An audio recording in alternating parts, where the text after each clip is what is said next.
Hi friends, ಇವತ್ತಿನ video ಮೂಲಕ ration ಅಕ್ಕಿಯಿಂದ ಸಂಡಿಗೆ ಯಾವ ರೀತಿ ಮಾಡೋದು ಅಂತಂದ್ಬಿಟ್ಟು ತೋರಿಸ್ಕೊಡ್ತಿದ್ದೀನಿ. ಈ ರೀತಿ ಮಾಡಿ ನೋಡಿ, ತುಂಬಾ ಚೆನ್ನಾಗಿ ಬರುತ್ತೆ, ರುಚಿಯಾಗೂ ಸಹ ಇರುತ್ತೆ. ಈ ರೀತಿ ಒಂದು ಸತಿ ನೀವೇನಾದರೂ ಮಾಡಿ ಇಟ್ಕೊಂಡ್ಬಿಟ್ರೆ ಈ ಸಂಡಿಗೆನ 1 ವರ್ಷದ ತನಕ ನೀವು ಸ್ಟೋರ್ ಮಾಡಿಕೊಂಡು ಬೇಕು ಅಂದಾಗ ಮಾಡ್ಕೊಂಡು ತಿನ್ಕೋಬೋದು. ತುಂಬ ರುಚಿಯಾಗೂ ಸಹ ಇರುತ್ತೆ. ಸೊ ಬನ್ನಿ ಇವಾಗ ಲೇಟ್ ಮಾಡ್ದಿರಾ ಈ ಸಂಡಿಗೆನ ಯಾವ ರೀತಿ ಮಾಡೋದು ಅಂತಂದ್ಬಿಟ್ಟು ನೋಡೋಣ. 1 ಬೌಲ್ ಆಗುವಷ್ಟು ರೇಷನ್ ಅಕ್ಕಿ ಹಾಕ್ಕೊತಾ ಇದ್ದೀನಿ. ಈ ರೀತಿ ರೇಷನ್ ಅಕ್ಕಿಯಲ್ಲಿ ನಾವು ಸಂಡಿಗೆ ಮಾಡೋದ್ರಿಂದ ತುಂಬ ಚೆನ್ನಾಗಿ ಬರುತ್ತೆ, ಜೊತೆಗೆ ರುಚಿಯಾಗೂ ಸಹ ಇರುತ್ತೆ. ಇನ್ ಕೇಸ್ ರೇಷನ್ ಅಕ್ಕಿ ಇಲ್ಲ ಅಂತಂದವರು ದೋಸೆ ಅಕ್ಕಿ ಅನ್ನೋದು ಬರುತ್ತೆ, ಸೊ ನೀವು ಅದರಲ್ಲೂ ಸಹ ಮಾಡ್ಕೋಬೋದು, ಚೆನ್ನಾಗಿ ಬರುತ್ತೆ. ನಾನಿಲ್ಲಿ 1 ಬೌಲ್ ಅಂದರೆ 300 ಗ್ರಾಮ್ ಆಗುವಷ್ಟು ಆಗುತ್ತೆ. ಇನ್ ಕೇಸ್ ನಿಮಗೆ ಜಾಸ್ತಿ ಕ್ವಾಂಟಿಟಿಯಲ್ಲಿ ಬೇಕು ಅಂತಂದವರು 1 kg ಆ ರೀತಿಯಾಗಿ ದೊಡ್ಡ ಬೌಲ್ ಬರುತ್ತಲ್ವ, ಸೊ ಅದ್ರ ತುಂಬ ಕರೆಕ್ಟಾಗಿ ತಗೊಳ್ಳಿ. ಎಲ್ಲನೂ ಅದರಲ್ಲೇ ನೀವು ನೀರನ್ನು ಅಳತೆ ಮಾಡ್ಕೊಂಡು ತಗೋಬೇಕಾಗತ್ತೆ. ಯಾವುದಾದ್ರೂ ಒಂದು ಬೌಲ್ನ ಅಳತೆಗೆ ಇಟ್ಕೊಂಬಿಡಿ. ಈಗ 1 ಬೌಲ್ ತುಂಬ ಅಕ್ಕಿ ತಗೊಂಡಿದ್ದಾದ ನಂತರ ಅಕ್ಕಿನ ಒಂದು 3-4 ಸಲ ವಾಶ್ ಮಾಡಿಕೊಂಡು 20 ರಿಂದ 24 ಗಂಟೆ ಇದನ್ನು ಚೆನ್ನಾಗಿ ನೆನೆಸ್ಕೋಬೇಕು.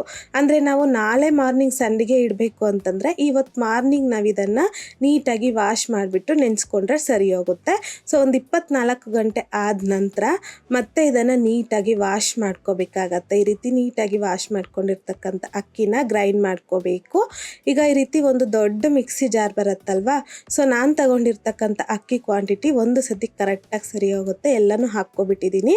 ಅಕ್ಕಿ ತಗೊಂಡಿರ್ತಕ್ಕಂಥ ಬೌಲಲ್ಲೇ 1 ಬೌಲ್ ನೀರು ತಗೊಂಡಿದ್ದೀನಿ. ಅದರಲ್ಲಿ ಒಂದು ಅರ್ಧ ಭಾಗದಷ್ಟು ನೀರನ್ನು ಸೇರಿಸ್ಕೊಂಡು ಗ್ರೈಂಡ್ ಮಾಡ್ಕೊಂಡಿದ್ದೀನಿ. ಇದೇ ನೀರನ್ನು ನಾವು ಮತ್ತೆ ಮಧ್ಯದಲ್ಲಿ ನೀರು ಬೇಕಾದರೆ ಸೇರಿಸಿ ಗ್ರೈಂಡ್ ಮಾಡ್ಕೋಬೇಕು. ಉಳಿದಿರ್ತಕ್ಕಂಥ ನೀರಿರುತ್ತಲ್ಲ 1 ಬೌಲಲ್ಲಿ, ಅದನ್ನು ಪೂರ್ತಿಯಾಗಿ ಈ ರೀತಿ ಮಿಕ್ಸಿ ಜಾರಲ್ಲಿಗೆ ಹಾಕಿ ಮಿಕ್ಸ್ ಮಾಡಿಬಿಟ್ಟು ಹಾಕ್ಕೊಂಡಿದ್ದೀನಿ.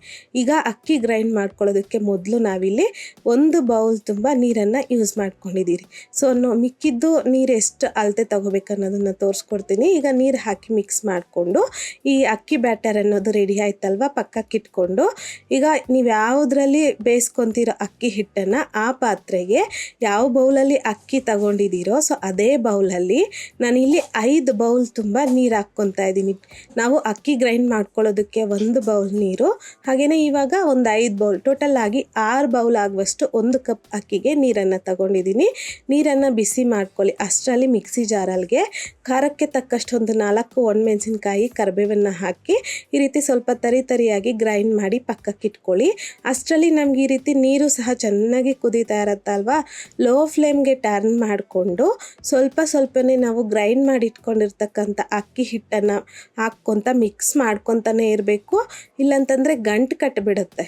ಹಾಗಾಗಿ ಈ ರೀತಿ ಯಾವುದಾದ್ರೂ ಸೌಟು ಇಲ್ಲಾಂತಂದರೆ ಮುದ್ದೆ ಕೋಳು ಬರುತ್ತಲ್ವ, ಅದರಲ್ಲಿ ಕೈ ಬಿಡದಂತೆ ಲೋ ಫ್ಲೇಮ್ನಲ್ಲೇ ಈ ರೀತಿ ಚೆನ್ನಾಗಿ ಮಿಕ್ಸ್ ಮಾಡ್ಕೊತ ಅಕ್ಕಿ ಹಿಟ್ಟನ್ನು ಚೆನ್ನಾಗಿ ಬೇಯಿಸ್ಕೋಬೇಕು. ಒಂದು 8 ನಿಮಿಷ ಆದ ನಂತರ ಕನ್ಸಿಸ್ಟೆನ್ಸಿ ಈ ರೀತಿ ಅಕ್ಕಿ ಹಿಟ್ಟನ್ನೋದ್ರೂ ಗಟ್ಟಿ ಆಗುತ್ತೆ. ಸೊ ಈ ಟೈಮಲ್ಲಿ ಒಂದು 2 ಟೀ ಸ್ಪೂನ್ ಆಗುವಷ್ಟು ಎಳ್ಳು ಹಾಕ್ಕೊತಾ ಇದ್ದೀನಿ.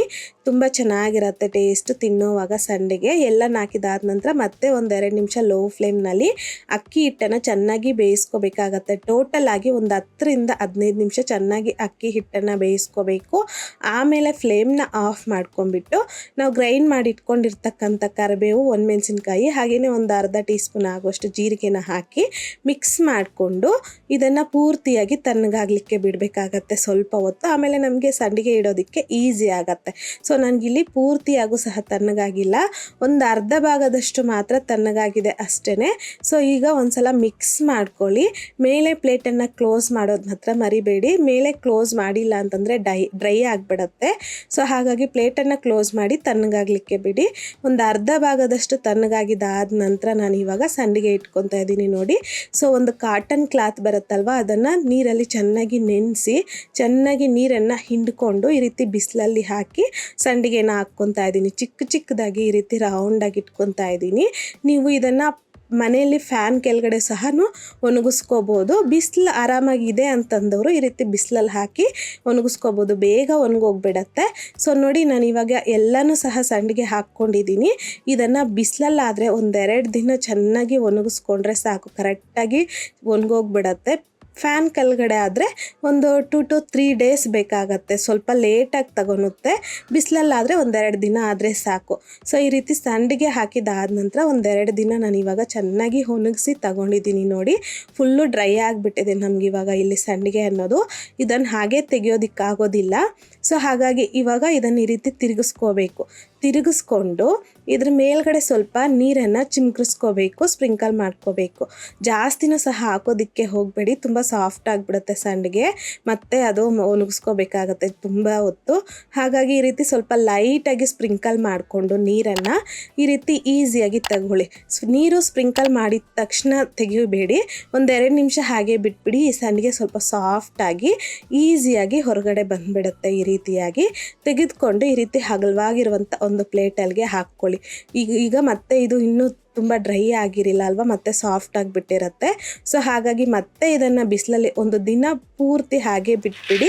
ಇದು ಪೂರ್ತಿಯಾಗಿ ಒಣಗಿದಾದ ನಂತರ ಈ ರೀತಿಯಾಗಿರುತ್ತೆ ಸಂಡಿಗೆ ಅನ್ನೋದು ನಮಗೆ ಇವಾಗ ರೆಡಿ ಆಗೋಯ್ತು. ಇದನ್ನು ಹಾಗೆ ಸ್ಟೋರ್ ಮಾಡಿಕೊಂಡ್ರೆ ಏರ್ ಟೈಟ್ ಬಾಕ್ಸಲ್ಲಿ ನಮಗೆ ಬೇಕು ಅಂದಾಗ ಮಾಡ್ಕೋಬೋದು. ಜಾಸ್ತಿ ಕ್ವಾಂಟಿಟಿಯಲ್ಲೂ ಸಹ ನೀವು ಮಾಡಿಕೊಂಡು 1 ಇಯರ್ ತನಕ ಈ ಸಂಡಿಗೆನ ಸ್ಟೋರ್ ಮಾಡ್ಕೋಬೋದು. ಈಗ ನಾನು ಇವಾಗ ಫ್ರೈ ಮಾಡಿನೂ ಸಹ ತೋರಿಸ್ತಾ ಇದ್ದೀನಿ ನೋಡಿ. ಎಣ್ಣೆನೂ ಅಷ್ಟೇ ತುಂಬ ಬಿಸಿ ಮಾಡ್ಕೋಬೇಕಾಗತ್ತೆ. ಎಣ್ಣೆ ಬಿಸಿ ಆಗಿದಾದ ನಂತರ ಈ ರೀತಿ ಸ್ವಲ್ಪನೇ ಸಂಡಿಗೆ ಹಾಕ್ಕೊಂಡು ಮೀಡಿಯಮ್ ಫ್ಲೇಮ್ನಲ್ಲಿ ಈ ಸಂಡಿಗೆನ ಫ್ರೈ ಮಾಡ್ಕೋಬೇಕು.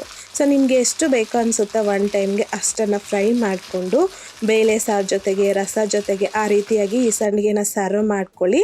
ತುಂಬ ರುಚಿಯಾಗಿರುತ್ತೆ, ತುಂಬ ಚೆನ್ನಾಗಿ ಬರುತ್ತೆ. ಈ ವಿಧಾನದಲ್ಲಿ ನೀವು ಸಂಡಿಗೆ ಮಾಡಿದ್ದೀರಾ ಅಂತಂದರೆ ನೋಡ್ತಿರ್ಬೋದು ಎಷ್ಟು ಪರ್ಫೆಕ್ಟಾಗಿ ನಮಗಿಲ್ಲಿ ಸಂಡಿಗೆ ಅನ್ನೋದು ಡಬಲ್ ಸೈಜ್ ಆಗಿ ಫ್ಲಫಿಯಾಗಿ ಕ್ರಿಸ್ಪಿಯಾಗಿ ನಮ್ಗೆ ಇವಾಗ ಸಂಡಿಗೆ ರೆಡಿಯಾಗಿದೆಯೋ ಅಂತಂದ್ಬಿಟ್ಟು ಈ ವಿಧಾನದಲ್ಲಿ ನೀವು ಮನೇಲಿ ಟ್ರೈ ಮಾಡಿದಾದ ನಂತರ ಯಾವ ರೀತಿ ಟೇಸ್ಟ್ ಬಂತು ಅನ್ನೋದನ್ನು ಮರೀದೆ ನನಗೆ ಕಮೆಂಟ್ ಮೂಲಕ ತಿಳಿಸಿ.